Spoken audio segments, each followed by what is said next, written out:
Hey, this is Michael Emery. Thanks for tuning into the Slow Baja. This podcast is powered by Tequila Fortaleza, handmade in small batches and hands down my favorite tequila. You know, I've long said it. Ask your doctor if Baja's right for you. If you've been hankering to get down to Slow Baja, you got to check out the Adventures tab at slowbaja.com. All my trips are there, from my vintage extravaganzas in summer and fall, and of course your meals are included on the fall trip. Good dirt roads, private campsites, ranch stays, great food, and great people. Let me tell you about my winter 2025 expedition. You know, that's already on the calendar, winter 2025. That's for you folks with the new stuff. All those folks, the complainers who tell me they don't have anything old, but they want to come with me. Well, the winter expedition is for you. We've got whale watching, we've got beach camping, and once again, that is open to trucks of any age. The common denominator on all these trips, they're small, they're immersive. We go slow. We say hello. Well, to find your trip, check out the Adventures tab at slowbaja.com. Now, stay tuned because I'm going to be adding some non-motorized adventures soon. So who's ready to go on a mule packing trip with me in the mountains above Loreto? You know, I just went and I can't wait to share a super slow Baja experience with you. And just so you know, I'm always open to help you with your Baja trip planning. And if you'd like me to organize and lead a private guided tour, I've done it. I loved it. All the pictures, all the information, all the deets are over there at slowbaja.com/adventures, or just hit me up at slowbaja.com/contact. Hey, big thanks to those of you who've contributed to our Baja Baseball project. You know, we launched our gear deliveries on my winter expedition. Michael and Matthew from Barbers for Baja were along for the ride, and we got to deliver that critically needed baseball gear up and down the peninsula. It was really, truly amazing. And on my last trip, I got to go to the state baseball championships and see some of our alums playing, some recipients of the Baja baseball gear deliveries. And congratulations to Guerrero Negro and Mulegé. The Austineros and the Cardinalitos won silver and bronze at the state championships. Big stuff. And it was really fun to be there and fun to see them. All right, well, please help us continue this vital work. Make your tax-deductible donation at the Barbers for Baja. Click barbersforbaja.org.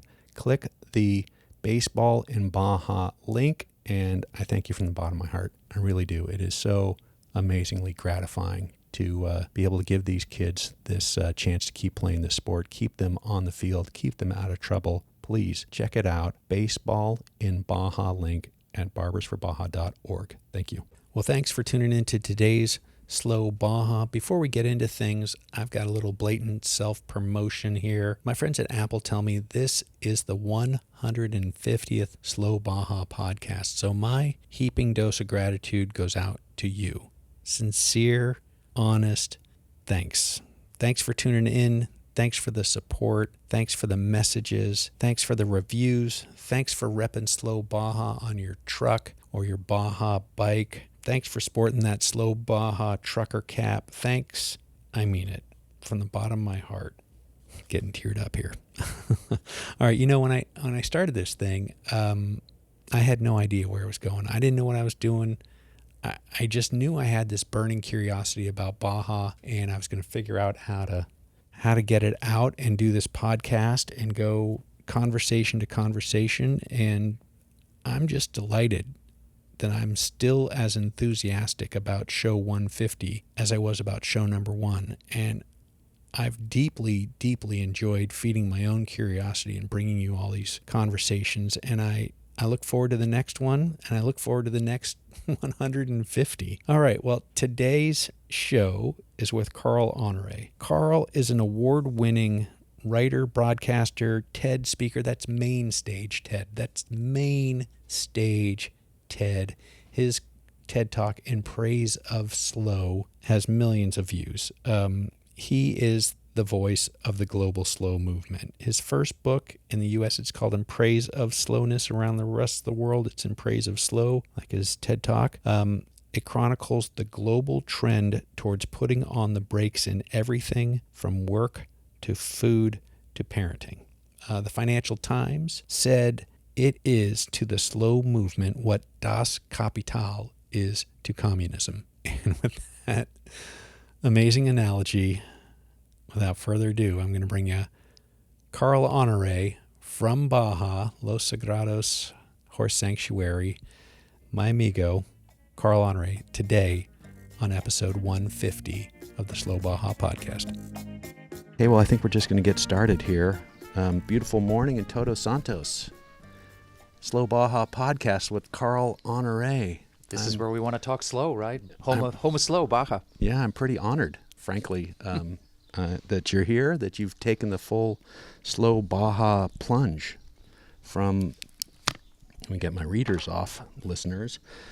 Yeah, you've gotten the full Slow Baja plunge. Picked you up at the airport yesterday. You had an hour-plus ride in a rickety old truck, all open to the elements. We went up a dirt road. We're staying at this beautiful horse and donkey sanctuary. You're in a cabin. I'm in a glamping tent. But most importantly, Carl, the best damn shower in Baja. You got it. You didn't even know you had it. This is by far the best shower in Baja. I would be here just for the shower, to be honest. But it only gets better from there. Yeah. Yeah, wonderful. so welcome. Thank you. This is all the talking I'm going to do. The rest of the show is all about you. It's a treat to be here. Yeah, I'm delighted. So Carl and I connected over the internet, and he's a guru of slow, and I'm trying to get a lot slower in my life, and I'm pleased that you're here, and we're going to get right into it. You wrote an incredible book, and you told me last night it's about 20 years ago that you wrote that. Yeah. It's called In Praise of Slowness. Yes. In the U.S. market. Everywhere else in the English world, it's called In Praise of Slow. In Praise of Slow. All right. Well, I've read In Praise of Slowness a couple of times and listened to you on audio, so I've had your voice in my head for the last 1,200 miles. I've been driving Slow Baja on this trip. Listened to your TED Talk a few times. Funny, yesterday I said, where did you do your TED Talk? And you said, which one? There's some kudos in there somewhere, isn't there? Well, again, I'm delighted you're here, and we're going to get into the story, the genesis of your serious deep dive on integrating slow and getting slow into your own life and writing this amazing book about it, and the TED Talk and the whole thing you've been doing for the last 20 years where you've been rapidly ripping through the world telling people all about slowing down. It all stemmed from a legit story. You didn't have time to read a bedtime story to your son. Yeah. I mean, for me, the whole adventure started when I began reading bedtime stories to my son. And back in those days, I just could not slow down. So I'd go into his room at the end of the day and speed read Snow White. So I'd be skipping lines, paragraphs. I became an expert in what I called the multiple page turn technique, which I don't know if you... I have kids. We've all been there, right? You try and sneak 3, 4, but it never works, right? Because our kids know the stories back to front. So my son would always catch me. He'd say, Daddy, why are there only 3 dwarves in the story? What happened to Grumpy? And this lamentable state of affairs went on for some time until I caught myself flirting with buying a book I'd heard about called the 1-Minute Bedtime Story. So Snow White in 60 seconds. And when I heard about this book, I thought, hallelujah, man, what a great idea. I need this book now, Amazon, drone delivery. But then the second reaction came flowing in, and it was like a light bulb over the head moment. I just suddenly thought, whoa, has it really come to this? Am I really in such a hurry I'm prepared to fob off my little boy with a soundbite at the end of the day? And it was a moment of genuine and pretty searing epiphany. It was like an out-of-body experience. I could just see myself there in sharp relief, and what I saw was just ugly, and it was unedifying, and it was wrong. I was racing through my life instead of actually living it. And a dog has just deposited a ball between my legs. So a small game of fetch is unrolling as we do this podcast, which is very, very slow and very Baja. I think very much in the spirit of the occasion. Yeah, we're not hiding anything here. No. If a dog wants to drop a ball in our lap, we're going to deal with that as we do. So I've been in that position. We have 3 kids in their 20s now. I remember the bedtime stories and normally in reverse of what was happening to you at my house, I was reading myself to sleep, and my son was like, "Hey, Dad, there's more Tintin here. Tell me about what Captain Haddock's doing."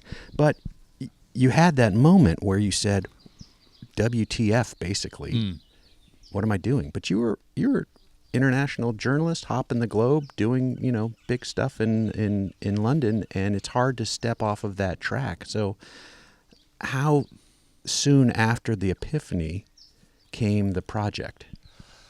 Well, the project came pretty soon after the epiphany, but the project was long and slow, right? I think this is one of the ironies of today, is that we're all so pumped up with adrenaline. We're all so impatient that we even want to slow down fast, right? So I hear from people all the time, I kid you not, who say, I read your book, I saw your talk, and I know I need to slow down. So I signed up for yoga.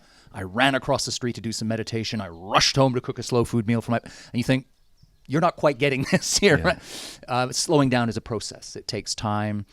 It's very often one step forward, one step back. You go sideways, you lose your way, but you carry on, right? You keep going, and eventually you reconnect with your inner tortoise, if you like, and you find yourself in a place where every moment of your day ceases to be a race against the clock. You're still engaged in the modern world. You're still living a full, even I would say a fuller life, right? You're doing interesting things like I do with my life. Is people on the outside look at my life and think, that doesn't seem very slow. But what matters is what it feels like to me. And I genuinely do not feel rushed anymore. I get lots done, but I do it well.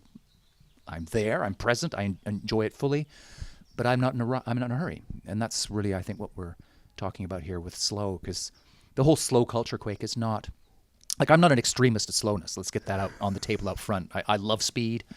Faster is often better.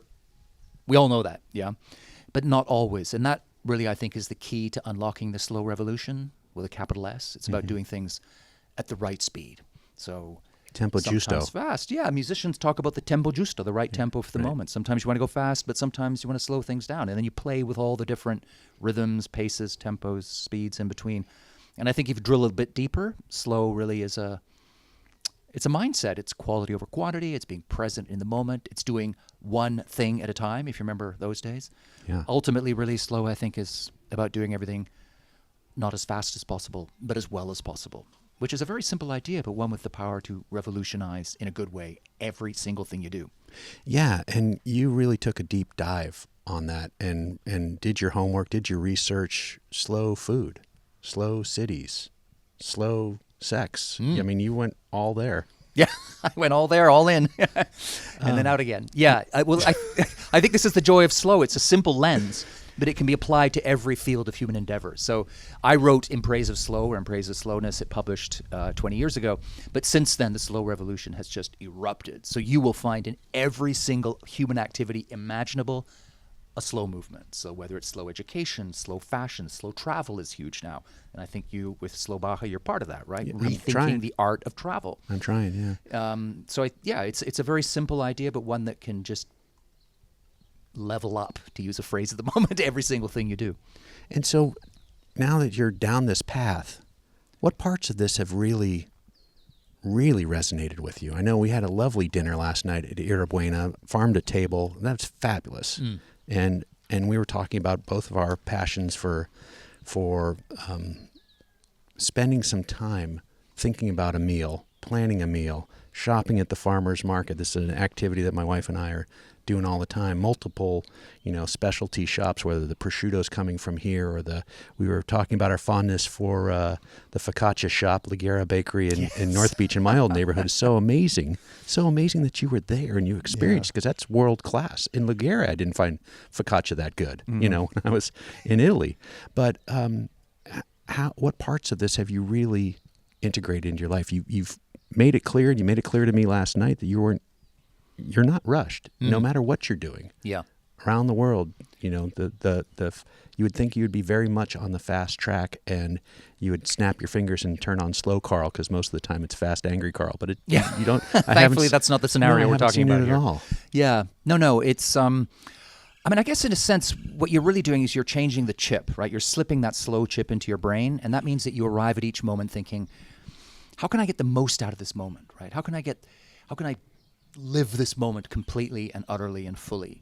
And once you do that, it just becomes second nature to whether you're thinking about how you interact with your children, how you write a report at work, how you exercise, how you prepare a meal and enjoy it around the table, breaking bread with the people who matter to you most. Once you arrive with that slow spirit, I think everything just changes. It flips for the better. But in some ways, I think the thing that has most surprised me in a wonderful way with slowing down is that if you dig even deeper than the surface changes. So we talk about slow sex, slow education, all these things you can do in set activities. There is something deeper, a deeper heartbeat, I think, beating in the slow movement, and it's this. I think for many people, speed, busyness, distraction, a fast-forward lifestyle is a form of denial. Absolutely. It's a way of running away from yourself. It's so much easier to avoid the big questions like, who am I? What is my purpose here? Am I living the right life for me? It's easier to sweat the small stuff, to get very busy and freak out over, where are my keys? I'm late for my 11 a.m., right? That is much easier to do in the short run. Eventually, you're going to pay a price for not confronting the big questions.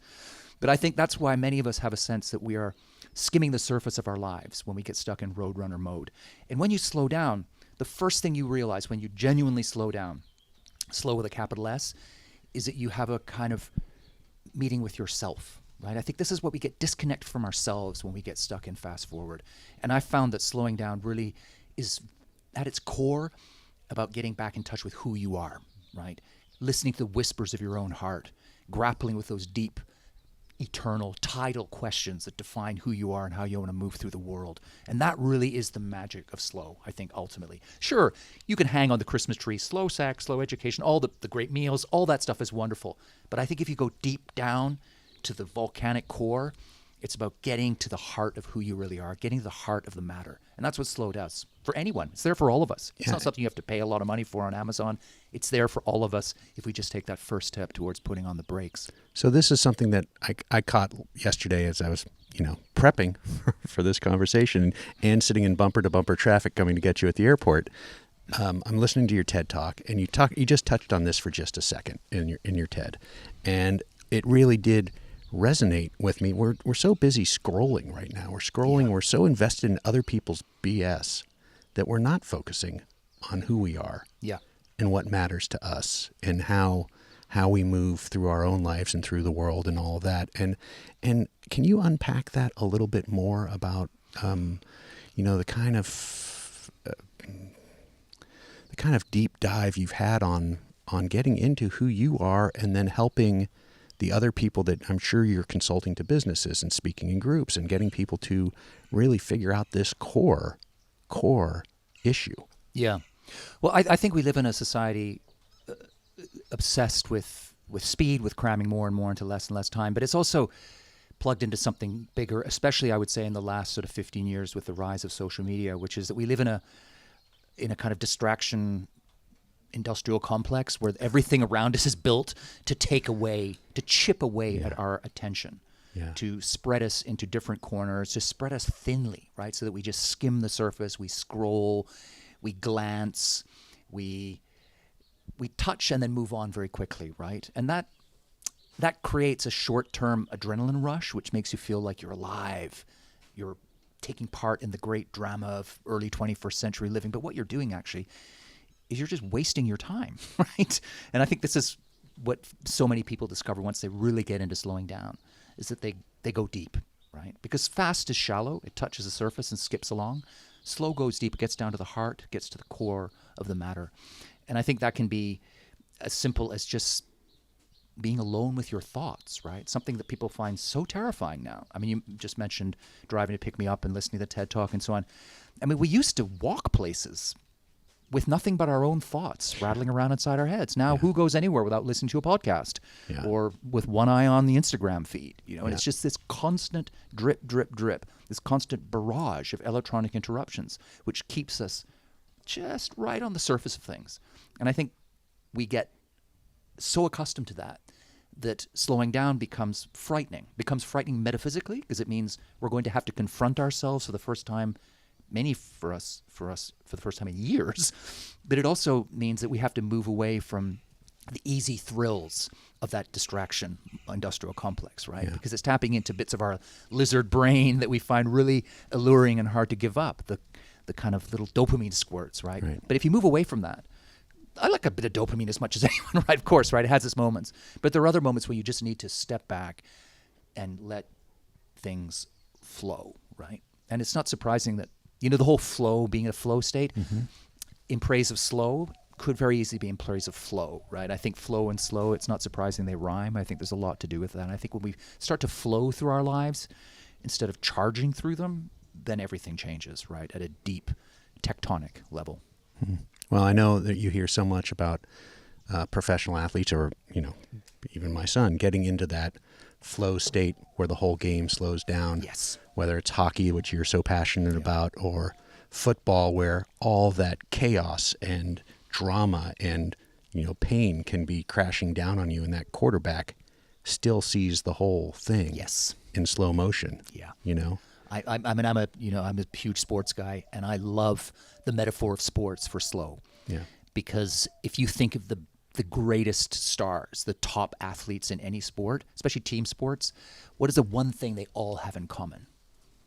They are never in a rush. Yeah. Like the game can be moving at superhuman speed, but they're moving around it like little bubbles of zen, of calm, of focus. They've got a slow, clear picture of what's going on around them. They always have enough time, even in those little minimal pockets of space. The great players always have time. They're unrushed. They're slow, right? In action. That's slow in action. And even Jackie Stewart, which, again, we were talking a little bit about heroes. You spent some time in Argentina, so I put you on the spot to see how much you know about Argentina. Immediately, first question, how about Fangio?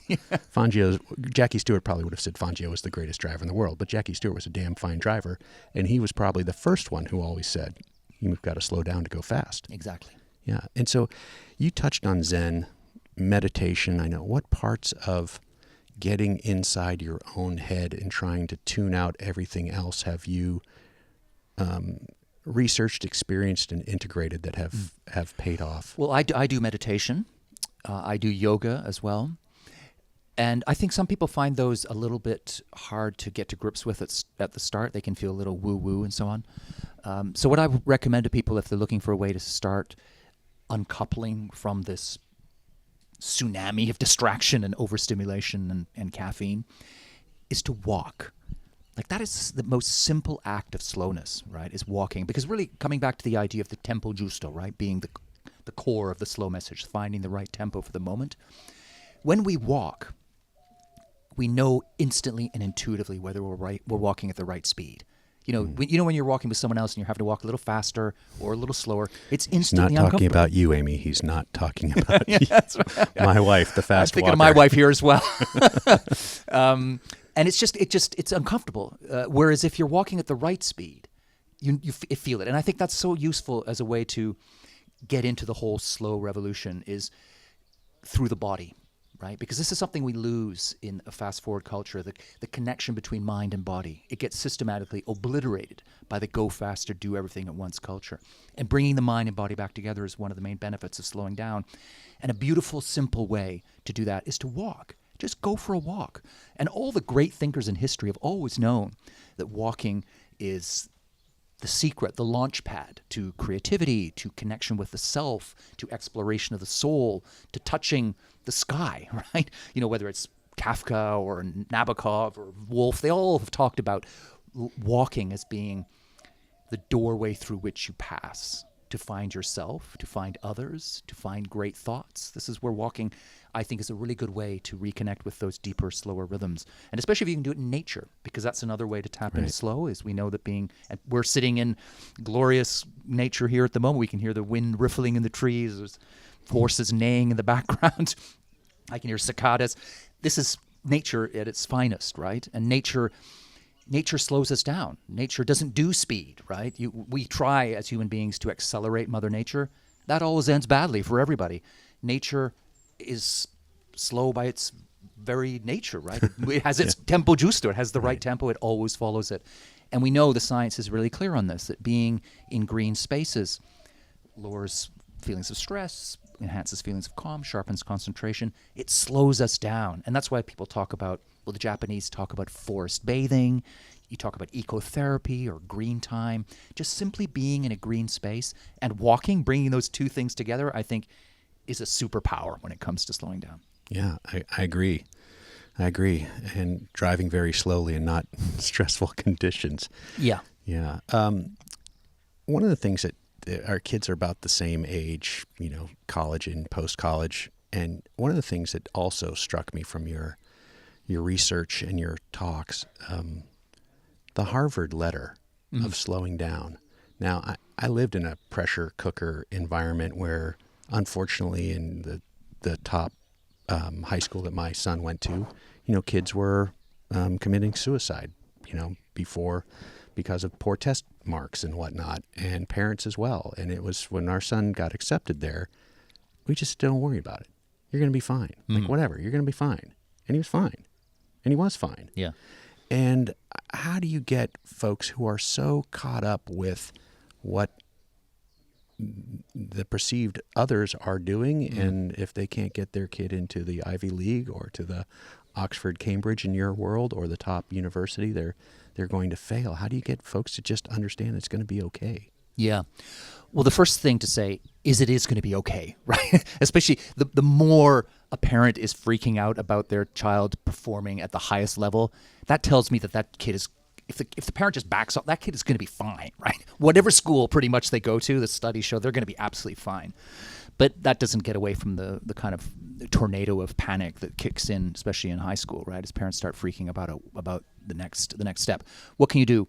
Well, I work with schools around the world, and I find one thing that really calms the nerves for parents who are on that particular front line, looking with terror in their hearts at the college application process and where their kids or go in to San school. Francisco, kindergarten Or even, application. that's true. Actually, yeah, that's right. If you're not getting from nursery school to kindergarten. If you're not in the right preschool, you're not getting into the right private kindergarten. Is to get them connected with parents who are further down the track. Because this is one of the weird things that happens with modern parenting, is that we get siloed into age cohorts. So I remember when my kids were born, we were plugged into an antenatal group with women who are going to be having children within the same 6-month period as our kids. And you're just in that group, and everybody has got the same horizons, has the same life experience, and can therefore create its own echo chamber of panic, right? Yeah. But if you have somebody who's 2 or 3 years ahead, their kid's gone through what your kid's gone through, they've come out just fine, and hearing those stories and meeting those children and seeing their eyes light up when they talk about the non-Ivy League school they went to, but that opened their world to a whole way of being that has completely sent them on a path that's, luminous, that I think can be a big panic reducer for parents. It's just getting your head out of that short-term echo chamber and connecting with people who are further down the parenting track. You realize, actually, it is going to be okay. Yeah, funny. We had a friend of my wife's mother was over for dinner one night, and our kids were, toddlers. And she had been retired, but she'd been a family therapist. And she just had a glass of wine in her hand. She just said, 90% of child rearing is just getting through it. Yeah. And she was actually kind of right. Yeah, well, that's been most of what parenting has been for most of human history, right? Yeah. Until we got into this last generation where we turned parenting into a cross between a competitive sport and product development, which is not serving anyone particularly well. Well, Baja is serving us pretty well. We're going to take a quick break here to talk to you about our friends at Baja Bound Insurance. If you want to get down to Los Sagrados and Todos Santos and have this delightful experience here in your Sprinter van or your 4Runner, or you want to glamp or camp or stay in a beautiful cabin like Carl is staying in, you need car insurance, and Baja Bound is the place to get it. So we'll be right back after we hear from my friends Jeff Hill and Baja Bound. Here at Slow Baja, we can't wait to drive our old Land Cruiser south of the border. And when we go, we'll be going with Baja Bound Insurance. Their website's fast and easy to use. Check them out at bajabound.com. That's bajabound.com, serving Mexico travelers since 1994. I don't always drink beer, but when I do, it's a slow Baja Mexican lager from my friends at Sonora Brewing in Tucson, Arizona. If you're in Tucson, hell, if you're anywhere in Arizona, get yourself over to Sonora Brewing, order up an ice-cold slow Baja Mexican lager, and if you love it, pick yourself up a 6-pack to go. That's right, you can get it right there in the cooler, right there at the brewery. That's Sonora Brewing in Tucson, Arizona. Hey, we're back with Carl Honoré, and we're having a lovely chat about all the ways to slow down. Food is a big one. I notice here in Baja the difference that you can walk into somebody's taco stand and they're slinging tacos as fast as they can make them, but there's a joy behind it. You've traveled the world. I've never found anybody particularly joyous slinging fast food burgers in the United States or fast food tacos in the United States. What do you think the difference is an approach to food around the world versus the fast, industrial food that we have in the States? Or how do you integrate slow into food? The key word there, you said it, is industrial, right? It's not so much about the speed of preparation, because coming back to the idea of the tempo giusto, with food, for instance, sometimes you want to cook at very high speed, right? You make something in a stir fry and a wok. You don't want to take That's an hour not over slow. that, right? It's Nope. got to be fast. But if you're slow cooking a shoulder of lamb, yeah, you might want to do it 3-4 hours on a low heat. So you're playing with those different rhythms and cadences. I think what's different between those two examples you gave there, the fast slinging taco maker in Baja versus the burger, producing fast food work, is the industrialization, right? It's the chain has been industrialized. It's been sped up from farm, from the way the animals are reared and the crops are produced, to the way it gets shipped around, frozen half the time, and then the way it's produced on an industrial scale with an industrial spirit, I think. You use the word joy as well. Yeah. I think joy is edited out of that equation, and it's all about bottom line, production, output. It's all numbers. It's stats, right? It's metrics. It's not love. And I think you lose Not love, you love. lose joy, and that's what you feel in these roadside taco stalls in places like Mexico. You just feel, you go in and there's an abuela there who's been making those tacos by the same recipe that she learned from her mother. And sure, she can whip them out as fast as you want, but there's a lot of slow has gone into that moment of speed. That's the key here. I think that you build the slow into the culture, and that allows you to deliver useful speed in the right moments. Yeah, I would have liked to have seen the process that went into making those chips that we ate last night with the guacamole, because you know that those chips were hand patted, hand pressed, handmade, hand fried, and they were delightful. I would say I'm going to go out and say they were in probably the top 3 chips I have ever had in my life. I actually woke up thinking of them this morning. I mean, just about the texture and the flavor. They had so much flavor. Yeah. If you think of an industrial tortilla chip in the United States, I mean, it's just a kind of bland vehicle for another bland industrial salsa that's been turned out in a massive plant off the highway in Ohio. It's just there's just no joy there. It's just ticking boxes and tweaking little bits of our brain reward circuitry to keep us eating more. It's like, like the Pringle chips, right? They're just engineered so that you want to eat the next one after the next one. But is there a more desolate feeling than getting to the bottom of a tin of Pringle chips? Right? We're about the same age. They were pretty exciting when they came out when we were in elementary school. But yes, I don't find myself craving Pringles, and I certainly don't feel good if I've ever gotten to the bottom of a think anybody tube does. of Pringles. I feel like if Dante had an 8th circle of hell, it would be catered to by the North American fast food industry. Yeah, I think you might be right. Hey, let's get on to kinder thoughts, deeper thoughts. Slow. You play sports, you fly airplanes, you drive, you get speeding tickets on the way to slow events. That was a long time ago, to be fair. Yeah. Have you found a way to slow those aggressions down? The driving, I do actually. You play hockey. That's a very fast, aggressive sport. You play squash. That's a pretty aggressive sport. Yeah, I think aggression has a place in sport. It has a place, I would say, sometimes even in business here and there. Maybe a little bit of aggression can be useful if it's channeled and framed wisely. I mean, speed has all kinds of benefits. There's no question. But it's about trying to find the right balance, right, between knowing when to go fast and when to go slow. And I feel I've now got that with driving. I used to find it almost physically painful to be in the middle lane when somebody overtook me. Right? Now it's water off a duck's back, right? Yeah. And I literally have not had a speeding ticket since that one you're referring to 2 decades ago. Touch wood, right? Yeah. Because occasionally, you can, I'm not a paragon of slowness. I can get infected by other people's stress and impatience sometimes, and I may find myself driving a little over the speed limit here and there. It's, but within by and reason, large, right? By and large, the rule of thumb is no. And can you unpack a little bit of the hare and the tortoise? That's the hare brain and the tortoise mind. Is that the quote you brought forth? Yeah. It's the idea that the brain has lots of different modes, right? And the fast mode, fast thinking, is that kind of shoot from the hip, make a quick decision, reactive. And that's immensely useful everywhere from the boardroom to the football field, everywhere, right? We need that kind of fast thinking. But we also need the other side of that equation, which is slow thinking, which is that deeper, richer, more nuanced mode of thought that we slip into when we slow down. And the science is really clear on this, that when people are in a relaxed, unhurried, mellow state, the brain waves shift, right? We get into that more creative mode of thought that psychologists, they call it slow thinking.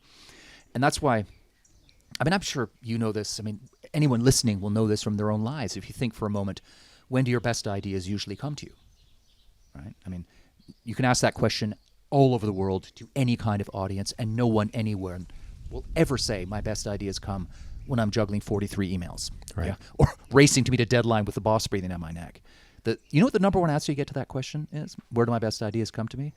It's in the shower, or walking the dog, or swinging in a hammock in Baja, right? It's in those slow moments, because it's when we slow down that we fire up the creative furnaces, that there's, and always has been, a deep, intimate, and powerful bond between slowness and creativity. And the greatest thinkers in the arts, science, and business have always understood this, that you have to slow down to fire up the imagination, to let the creative juices flow.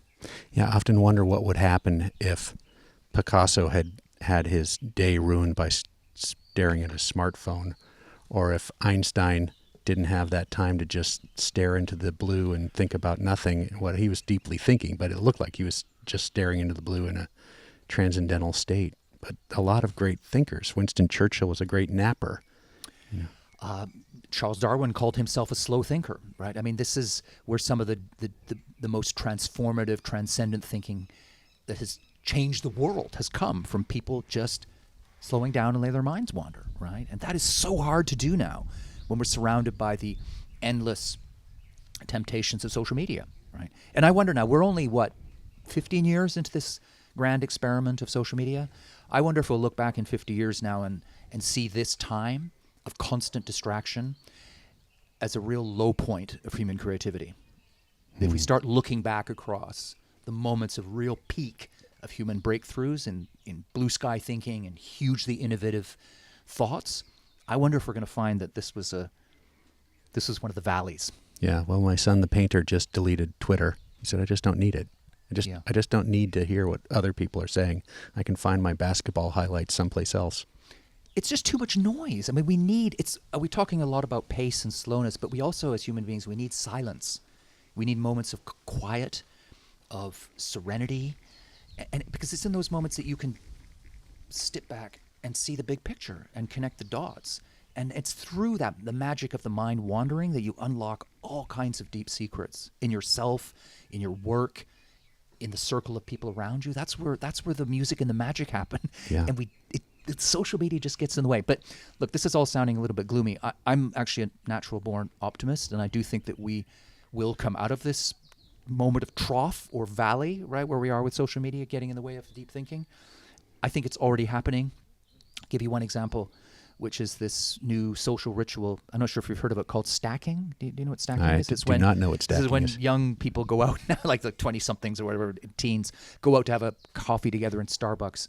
They all sit around the table together, pile up their phones in a stack, and whoever grabs the phone first to check out Snapchat or Instagram pays the bill for everybody, right? And it's just a nifty way of saying, we have this moment here together now. We'll never have this moment again. Why ruin it by trying to be in several other moments at the same time? And what is really hopeful about that emerging ritual of stacking is that it's not something that was created by our generation, right? Or baby boomers, people who didn't grow up with screens. It's come from the digital natives, the kids who grew up with screens all around them, who were saying, okay, I like social media. Screens have a role to play in my life. But sometimes enough is enough, right? I need to change gears. I need to be able to get away from that wall of sound, right? That sound and fury. Yeah, but social media. That sound is the old black and white fuzzy of a TV when it went off the signal of our childhood. That little hiss. That's all that is. Yeah. That's all that is. Hey, I'm going to change gears a little bit here and let you do some blatant self-promotion. Nothing like a bit of self-promo. BSP, it's the BSP period of Slow Baja. You're here because you're at the Modern Elder Academy. That's right. Yeah. You've not your first visit. You've been to Baja before. You speak Spanish fluently, and you're doing something kind of neat. Yeah, well, the Modern Elder Academy, for those who don't know, was set up by Chip Conley of Airbnb, and it's a retreat here in Baja where people can come and rethink the arc of their lives, right? Because we're living in a time of extraordinary longevity, longer lifespans, and yet we've inherited the cult of youth. We've inherited this grim, downbeat view of aging that it's all game over at 30, or you're finished at 40, or you're the wrong side of 50, right? So this idea that everything slides downhill from a certain age, and that's preposterous. It's not true. That actually aging is an extraordinary process. Where David Bowie has a great quote about this. He talks about aging being an amazing process whereby you become the person you were always supposed to be. Wow. And I think that's a wonderful metaphor for aging. I think that gets at what the Modern Elder Academy is all about. It's about pausing, whatever age you are, and saying, who am I? How do I fit into the world? What do I want my journey through these many decades to be? The decades I've already gone through, what have I learned? What can I use that to open a new chapter, to pivot and move through a new doorway? And it's a very exciting place to be, because you get people from all walks of life coming together with the same mission, which is to feel good about where they are in their lives, age-wise, and number two, to think, what do I want to do next? What do I want to look back on and think, yeah, I made a good choice here, and I started down a path that's really lit me up, that's made my life worth living. And so it starts out of the week, everybody's a little bit anxious, and at the end, people go away with a lot of wind in their sails, and it's an exciting thing to do. So yeah, so I'm here now to do the first Spanish language one that they've ever done. They've all been in English up until now. So we've got a lot of Latin Americans flying in as we speak to have the Modern Elder Academy experience. Fantastic. So what are your takes on the bit of Baja you've seen? You've been here before. You've tried to travel around in a little rental car. You've gotten down some dirt roads. I've so gone down some many dirt slow roads. Baja is a little better for that than what you experienced. Yeah. I like the rough edge of Baja, because so Yeah. much of modern travel now is polished. It's got a varnish. It feels the same as everywhere else. It's been industrialized. It's a product. And I feel like Baja still has that raw edge to it that feels... I mean, there are a lot of people who've moved in from other countries here, so it's got a cosmopolitan vibe to it, but it still looks, at a glance, as you're moving through the landscape, it looks like it did 200 years ago, right? And it has that feel to it. And that brings with it a real joy, I think, to especially in the modern world where we spend so much time in just places that look the same and feel the same, or with a screen. I feel like Baja, the moment you come out of the airport and feel the wind in your hair and see the cacti on the hills ahead, and it just feels like stepping into a different dimension. Yeah, well, you're just in Yorkshire. You're not in Yorkshire anymore. No, you're a long way from Yorkshire, that's for sure. Yeah. Exactly. In the best possible way. Carl, you give a lot of advice. You're talking to Fortune 500 companies. You're talking to 3.5 million people. Watch that TED Talk. Which one? What was the other TED Talk you did? My most recent TED Talk is about aging and attitudes to aging. And that's Aging Boulder, right? Aging, exactly. Did you just My write book the is called Boulder, yeah. Boulder, yeah. So let's get back to the first one that we're still stuck on here with In Praise of Slowness here in the United States. Highly recommended. You can easily find it. It's still in regular old bookstores because it's an international bestseller, and then you can go to your regular bookstore and have them order it if they don't have it on the shelf. I would definitely recommend reading In Praise of Slowness. I've enjoyed it immensely, and I've enjoyed you reading it to me as I've you been did it as an audiobook. making Nice. miles. I've read it both. It was on the bedside table. This may be an overshare for the slow Baja world. Sunday nights, I like to read in the bath. I like to take a long bath, maybe sip a little Fortaleza tequila, and read up, usually for somebody that I'm going to interview. So I've read Carl's book mainly in the bath. I'm hoping Poor that wasn't visual. the sex chapter. No, that's a poor visual TMI. for many of us. But anyways, I enjoyed reading it immensely. What sort of I know you have to break the advice stuff down into kind of short, digestible chunks. But what are your go-tos on getting people to actually integrate this amazing work that you've done and actually start to slow their it's road funny you should runner ask lives that, down? because a couple of weeks ago, I just published a new book called Slower, which has 50 tips for slowing down in a fast world. So, Also available so I can on tap into audio. some of those, right, Yeah. which are fresh in my mind. I always recommend to people to start by doing less, right? We live in a society where we're chronically trying to do too much, to squeeze way too many things into way too little time. So prioritize. Like put aside some time and look at what you're trying to squeeze into the average day or week, and identify the things that you can drop, because there are things that you can drop. No one is that important that everything in their to-do list is essential. It's just not true. We're deluding ourselves if we think otherwise. So find stuff every day that you can just let go and open up some space, time, and oxygen for the stuff that really matters, right? So do less, right? I think that's a starting point. And one way to do that, actually, as a little addendum, is I recommend keeping a not to-do list. So you move stuff from that to-do list and put it on your not to-do list, and keep those not to-do lists in a drawer somewhere or on your phone or wherever, and come back to them later, because they're very useful in this sense that in the moment, because we're under so much pressure to do more, to cram stuff in, that we feel terrified at the prospect of letting anything go. But actually, most of it can go because it's not that important. So if you have a not to-do list, you revisit it 3 months from now and look at the things you dropped 3 months ago, you realize that the stuff you thought at that point was essential wasn't. You've totally forgotten those things. They weren't that important. So it gives you that not to-do list. It gives you a bigger perspective. It gives you a longer-term view, which I think can reframe the kind of panicked relationship we have with doing things, right? We become human doings instead of human beings. And I think by doing less, we become more like human beings. A second tip I always give to people is, we've touched on it lightly here, is technology, right? Use the off button. So I mentioned the stacking ritual. I think it's really important just to, turn off notifications, yeah? Nobody needs to have their well, occasionally maybe you do, but for the most part, turn them off. Because if you have your notifications open, what you're doing effectively is you're allowing other people to control your time, to decide when you're going to be distracted.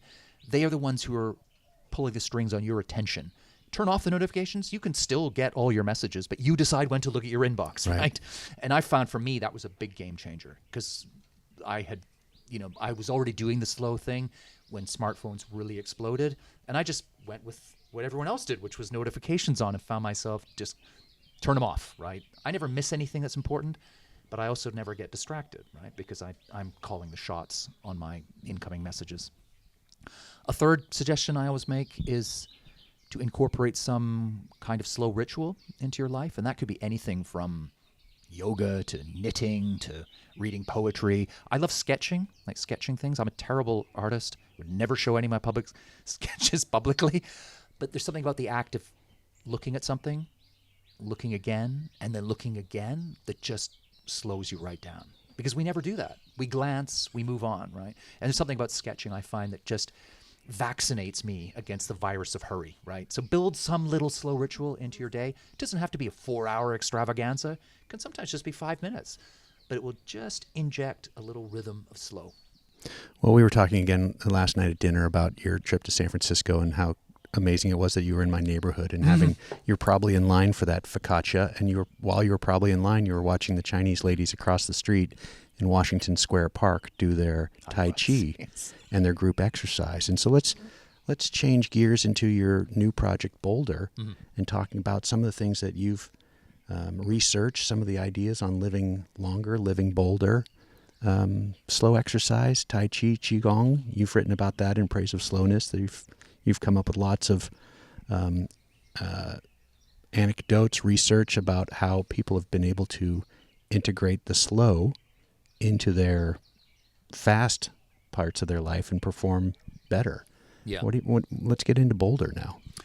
Yeah. Well, as I touched on earlier, it's the Boulder, the subtitle is Making the Most of Our Longer Lives. And it's really just about reframing aging, because we have I think, a chamber of horrors view of aging, right? That it's something seen as shameful. It brings feelings of guilt. We've heard slightly disgusted by the idea of growing older. And yet it's the most natural thing in the world. We are all growing older all the time, every right? damn day. Exactly. We all have skin in this game. And yet we all somehow find ourselves playing into the cult of youth. And it's woven into our vernacular. Think of the words we use when we talk about older people. We talk about, showing my age. Well, I talked about some of them earlier. Wrong side of 50, the senior moment, right? Everything transmits the same message, which is that growing older sucks. Now, obviously, some of the things about growing older are not wonderful, right? Now, we're both in our 50s. We know that there are some things that are not great, but there are many things that actually stay the same, and some do get better, right? But this is the untold story. The truth is that really any age can be wonderful. Any age can be extraordinary, but only if we embrace it. If you embrace the present without pining for the past or shrinking in horror from the future. And that allows you to unlock all kinds of joy and magic at any stage of life. And that's kind of what Boulder is about. It's about saying, well, there's a little pun in the title, isn't there, right? It's like, be older, bolder, right? It's kind of, we're aging boldly. And I think the world is undergoing a seismic shift at the moment. We're in the middle of a demographic revolution. We're living better for longer than ever before in human history. But in some weird ways, have we ever felt worse about growing older, right? So that's what I'm taking on. I guess with my earlier work on Slow, I was tackling the cult of speed. With this new work, I'm tackling the cult of youth. And have you taken? Do you have any takeaways from these cultures that always get trotted out that live, have people living into their hundreds with alarming regularity? Yeah. It seems like they have community in common, Yes. a good diet, active sex lives in lots of cases, but it seems to be it's community. It's not really rocket science, is it? I mean, we are communal animals. We're social beings. We go back to our ancient ancestors. It was all about sitting around the fire, campfire together. It was community. It was the tribe. And we've lost that. We live in a world now that's atomized. We live in our own individual silos. And I think speed is part of that. Because one of the things you can never accelerate is human relationships.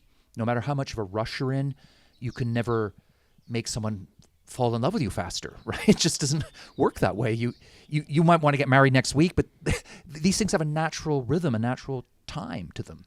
You might need someone to backpack around South America with you next month, but you can't turn that person into a best friend by downloading an app from Amazon, right? These things take time and attention. They're slow, relationships.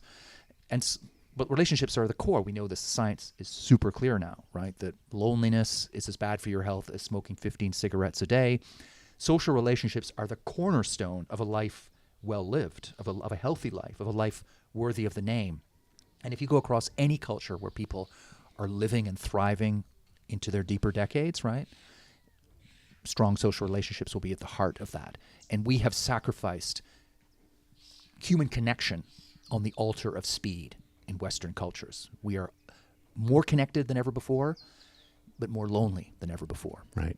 We're an inch deep and a mile wide and not making time for anything. Nothing. Yeah. What else have you found? Well, another thing that you find is that novelty, learning, is something that keeps us fresh, keeps us sharp, keeps you fit physically, mentally. Curious mind. Curious mind, keeping an open mind. And that's something you find, I think, across all cultures, is that people who live longer tend to be people who keep an open mind. They're open to new experiences. And we live in a world now in the modern West that's just this extraordinary, limitless buffet of opportunities of newness. And yet we don't really go deep on it. We just flit around like a butterfly in a flower bed, right? Just hopping from thing to thing. To go with an open mind in and learn something new, that is so, so good for us, right? Physically, emotionally, mentally, cognitively. But how often, when was the last time when was the last we actually invested real time, slowed down, and learned something with real depth and texture and context? Many of us don't do that anymore. Right. We download something and tick a box and move on to the next thing, right? For sure. My poor Spanish at my 40th year of coming to Baja is case in point of my distracted mind, but I'm working on it. I'm working on it this year. Working on two things: learning how to speak Spanish fluently or approaching fluently, and making more time for fishing. Do you have any slow hobbies? Do you have time for hobbies? I do. I my know main you- hobby, we mentioned it earlier, is food, man.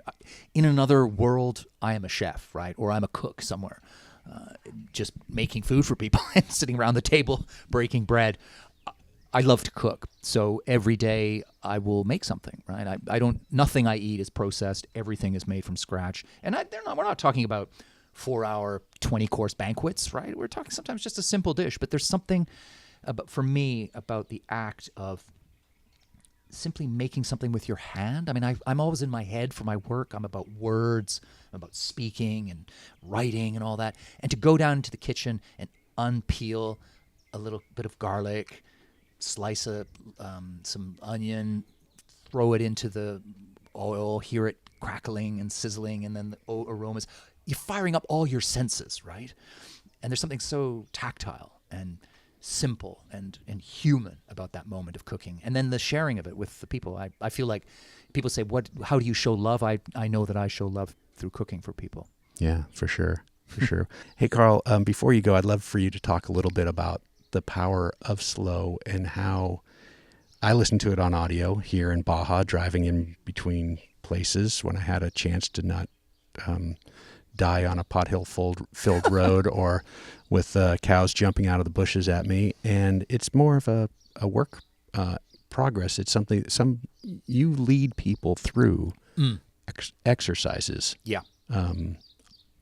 Through audio. Can you talk a little bit about that? Yeah, it's something I made in the mountains of Colorado, actually, years ago. And I just spent 3 days in a studio. I had put together, it was really a pulling together of all the little tips and hacks and ideas for slowing down. And I wanted to put it into a how-to format because the books, my big books that I write, so in Praise of Slow or The Slow Fix or Boulder, are big think books. So they have a lot of ideas. You can read them and pluck out, oh, that person did this, I could do that in my life. But it's not a, here are 3 things you must do before breakfast. It's not a how-to. Right, it's less of the how-to. It's not slow for dummies. Yeah, it's a kind of how to think about this subject. And then as a kind of footnote afterwards, I will put together a sort of how-to book.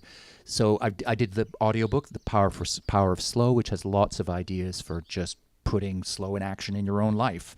And then I've done more recently, I put a book together called 30 Days to Slow, which is a workbook that is really structured for people who like to have it all laid out for them across a 30-day period. And then that speed yoga and the 30 days to slow. Yeah, I think I make a joke about speed yoga in there somewhere. Yeah. And then I mention again this book I've very recently published called Slower: 50 Ways to Slow Down and to Thrive in a Fast World, which is one tip which I suggest trying one a week, and just if it works, stick with it or modify it to fit your needs and just work your way through it that way. Can links to all those be found at carlhonore.info? Everything, as I say, everything, the one link is carlhonore.info, and it's all there. And that'll be in the show notes. And Carl, we just want to touch on the last subject.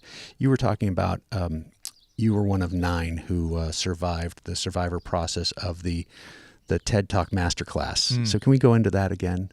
Sure. Just recap what we were discussing earlier. Yeah, that you've produced a masterclass. People can find it via how? Yeah. Well, at the moment, it's TED has moved it onto YouTube, so it's on the YouTube Masterclass network. But again, the link is on my link page, carlhonore.info. And TED looked across the media landscape and decided we need to have our version of Masterclass. So they enlisted 9 speakers to do the first wave to create a Masterclass. So I was one of the 9. I went to a studio in Brooklyn and spent a couple days filming, and it took a lot of time, I'll tell you, before the filming, months to pull the script together and get all the ideas honed and fact-checked and everything, buttoned up, watertight, turned up, did it. And then it went out in the world. Actually, before mine even hit the web, TED had decided for internal reasons to can the whole project. So these 9. Thanks, Carl. Yeah, but maybe it was mine that did it for. We're gonna have to. We're not doing any more of that. Yeah.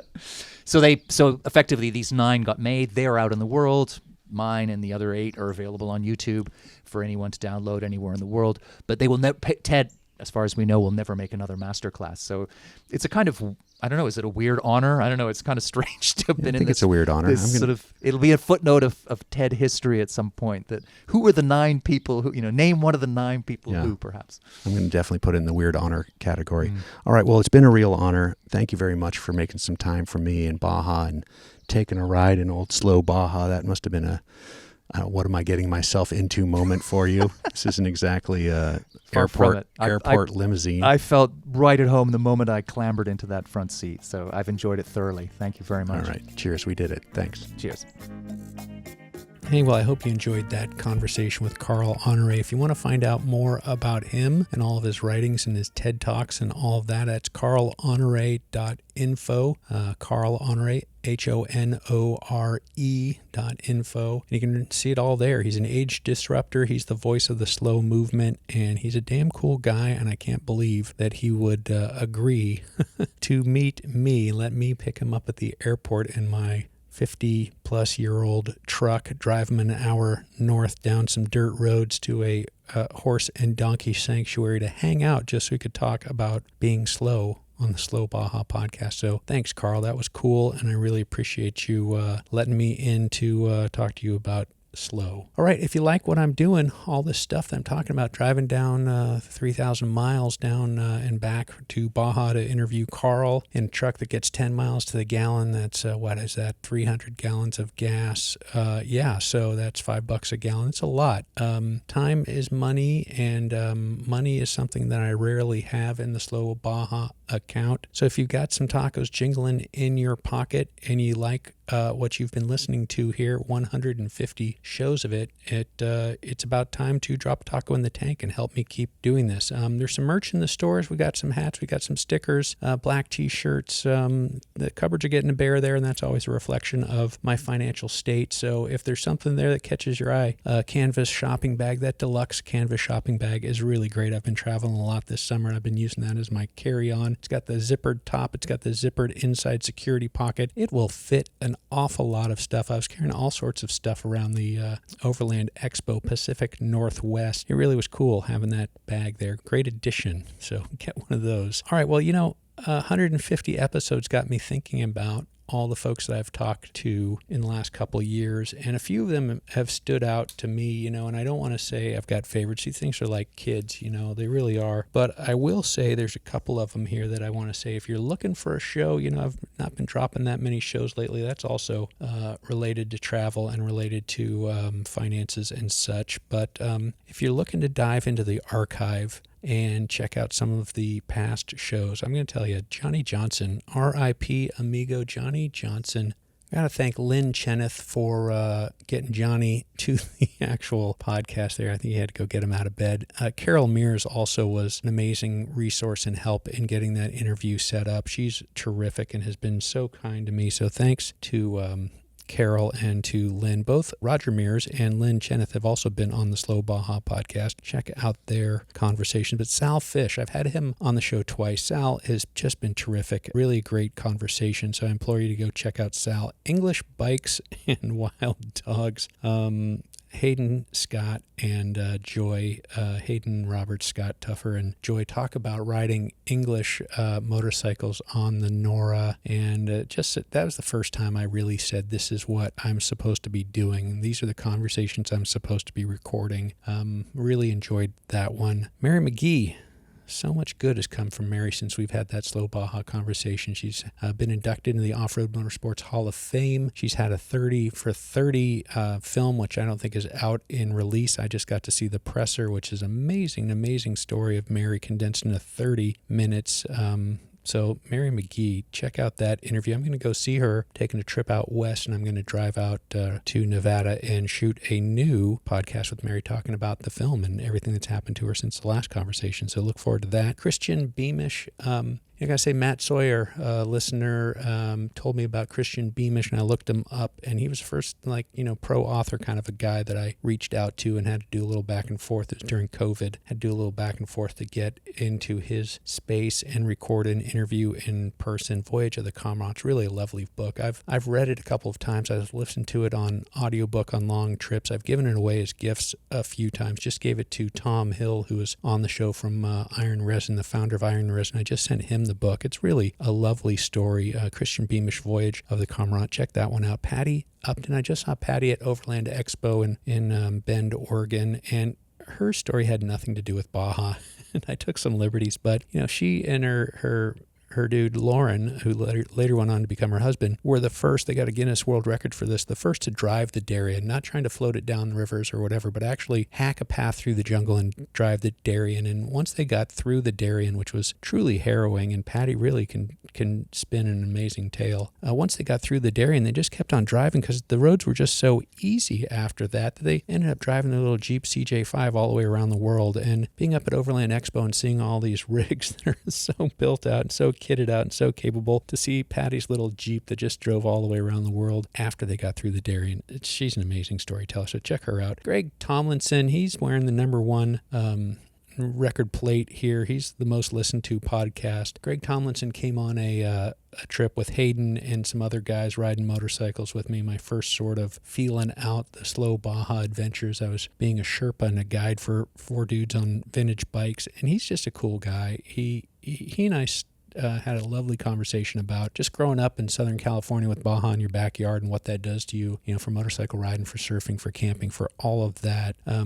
Greg, check him out. He's number one on the Slow Baja podcast. Edie Littlefield Sunby, maybe the very first podcast that I really crammed for. She's an author, cancer survivor, walked the entire El Camino Real, a stunning story of perseverance, grit, determination, a beautiful woman, a wonderful storyteller, and she's just been a damn good friend to me and to Slow Baja since recommending folks for the show. And so if you haven't heard Little Edie, or if you haven't heard her lately, tune in, Edie Littlefield Sunby. Finding Chango. This is one of my favorites. I got to tell you, it's such a sleeper. It's the story of the surfing monkey. That's right, the ceramic surfing monkey, which was ubiquitous when I started going to Baja in the 80s. It was a bank. It's not a bank. It's a sculpture, and it's just a great story of the fellow who crafted that thing, and the story of somebody who became obsessed about finding out how that thing was made. And sometimes that's all it is on the Slow Baja, is just following your obsession. Graham McIntosh, he got obsessed with Baja. He was a lazy Brit, he will tell you that. Couch potato, and became obsessed with Baja and walked the entire perimeter of the peninsula and wrote a stunning book about it, Into a Desert Place. We had a lovely talk. I'm really glad the bottle of Hornitos that was on his front seat didn't get stolen, but I would have replaced it with some Fortaleza. I would have. John Redman, so enthusiastic. I can't wait to go to Baja with John. He is a conservator of rare plants at the San Diego Natural History Museum and a Baja plant expert. And again, he just brings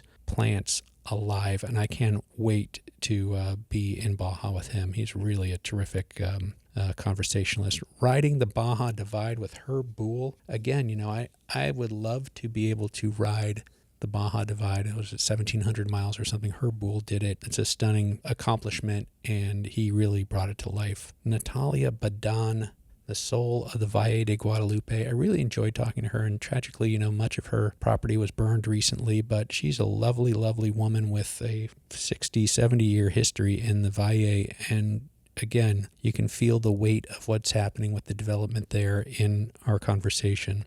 Zeal Martinez, boy, glad I had a chance to talk to him. He's had some health issues since. He's a terrific maker of knives, tour guide, whale watching. He'll get you out into the wild. Amazing guy, and I wish him well. Paul Ganster.